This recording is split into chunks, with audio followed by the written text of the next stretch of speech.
driving factor in anybody's life, the most effective driving factor is muhabbat, love.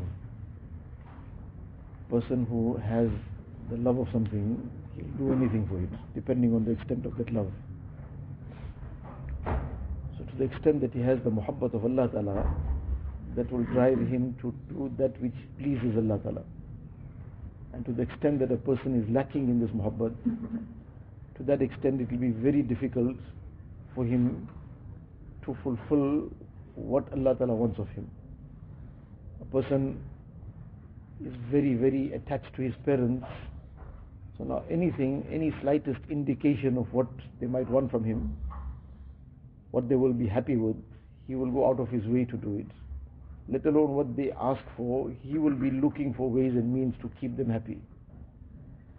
A person has a very close attachment to his ustad, to his sheikh, to somebody who he has a very close attachment with, so he will do anything that he can to try and earn the pleasure of the ustad, sheikh, etc. But if he has a distant relationship, so once in a while he'll visit, maybe once in a while he'll just pop in, because there's a distant relationship. So now he won't be too concerned if something happens which doesn't really please the person. It's something, well, he doesn't have to bother about meeting him often. Once in a while he'll meet him. So that's not going to be driving him towards pleasing somebody. So Allah Ta'ala's grace, mercy, all His ni'mats and bounties are showering upon us all the time. And Allah Ta'ala is our creator, He's our sustainer. And at the end of the day, we have to stand in front of Allah Ta'ala on the day of Qiyamah. The decision of whether the person finishes off in Jannat or Jahannam, Allah Ta'ala is going to make on that day. So we owe everything to Him alone. And what's going to drive us to please Him is His muhabbat. Now, among the things that increase this muhabbat, create it, increase it, in one hadith, Nabi Sallallahu Alaihi Wasallam says that Ahibbullah lima yughdukum min ni'amihi. Love Allah Ta'ala due to the innumerable bounties that He showers upon you all the time. Now we take these things for granted and we don't pay any attention to it, we don't give it a second thought, and we carry on like this way, all our own, what we deserved, what it belonged to us. So Allah Ta'ala's innumerable bounties, we don't give any second thought to, and as a result forget using it in a way Allah Ta'ala is pleased with, we abuse it.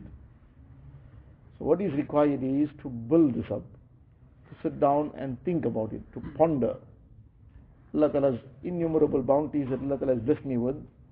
If I didn't have these things, I didn't have the eyes Allah Ta'ala blessed me with, what a dark world there'll be. And how will I then conduct myself? Imagine oneself in that condition. I was suddenly, the sight was taken away.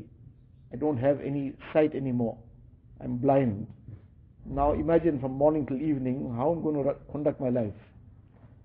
And the things that I took for granted, how difficult it now becomes. The hearing that Allah Ta'ala has blessed me with. If I didn't have this hearing, imagine all your friends are sitting around you and they are talking something, then somebody said something and everybody laughed. You don't know what they said. You have no idea because you are unable to hear. Now you're seeing all the happiness around you, but you can't share in it. Somebody is trying to express something, you have no idea what the person is saying. Somebody is reciting something, everybody is getting very, very inspired by that recitation of Quran Sharif or whatever the person is reciting from the mimbar, but you have no idea what's going on. Now, can you imagine that situation, that a person has no sense of hearing? Likewise, thinking one thing at a time of all the various ni'mats of Allah Ta'ala, the heart and mind Allah Ta'ala has blessed the person with.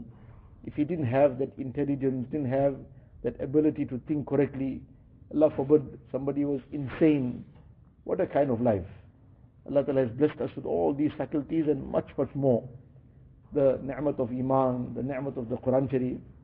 So to think about this, not just in passing, very deeply, consciously, and then make shukr to Allah Ta'ala. Allah, all this is purely your grace, it's your ni'mat, and since it's Allah Ta'ala's ni'mat, so now to commit ourselves to using it as Allah Ta'ala is pleased with. Now when a person will keep doing this, he'll become very conscious of Allah Ta'ala's ni'mats. He's using it all the time. but without that consciousness. This is all Allah Ta'ala's gift. That hand that he's taking and picking up that morsel of food, bringing it to his mouth. How many ni'mats of Allah Ta'ala involved in all this? But we don't give it any thought. So now to bring all this to mind and then to make shukr for it. And the more we keep doing this, the more it will increase that muhabbat with Allah Ta'ala. When that muhabbat comes in the heart, that drives the person towards righteousness. That drives him away from sin. Because he doesn't want to displease someone he loves. And the greatest love should be for Allah Ta'ala. If he loves Allah Ta'ala, he will do what Allah Ta'ala is pleased with, and he will refrain from what Allah Ta'ala is displeased with. Allah Ta'ala pleased. अल्लाह अल्लाह कैसा प्यारा नाम है, आशिकों का मीना और जाम है।